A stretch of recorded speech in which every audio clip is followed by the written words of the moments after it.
నంద్యాల జిల్లా బనగానపల్లి తహసీల్దార్ కార్యాలయంలో TDP MLA అభ్యర్థిగా మాజీ MLA BC Janardhan Reddy nomination దాఖలు చేశారు.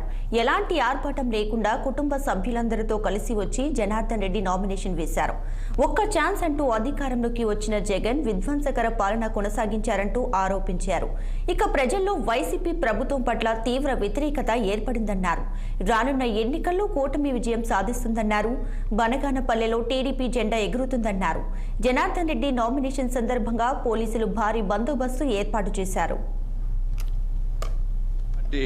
తరపున నామినేషన్ వేయడం జరిగింది.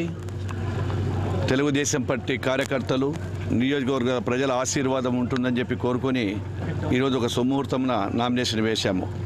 ఏదైతే తెలుగుదేశం పార్టీ ఆశయాల మేరకు తెలుగుదేశం పార్టీ ఈరోజు సంక్షేమ పథకాలు కానీ అదేవిధంగా వైఎస్ఆర్ పార్టీ వ్యతిరేక విధానాలు ప్రజల్లో బలమైన ఉంది.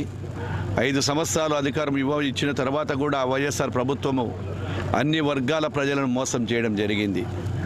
సంక్షేమ పథకాలే కాకుండా రాష్ట్రాన్ని ఈరోజు ఎక్కడైనా కానీ ఒక ప్రభుత్వం వచ్చిన తర్వాత పరిపాలనలో రాష్ట్రాన్ని ఏదో కొంత మేలు చేస్తారు.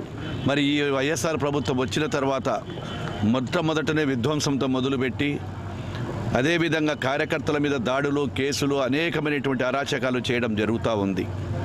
రైతులను గాలికి వదిలేశారు. ఏదైతే నిరుద్యోగ సమస్య ఉందో నిరుద్యోగులు కూడా గాలికి వదిలేసి ఆ రోజు జనవరి జాబ్ క్యాలెండర్ అని చెప్పినటువంటి జగన్మోహన్ రెడ్డి జాడే లేకుండా పోయింది. ఆ రోజు మద్యపాన నిషేధం అన్నారు.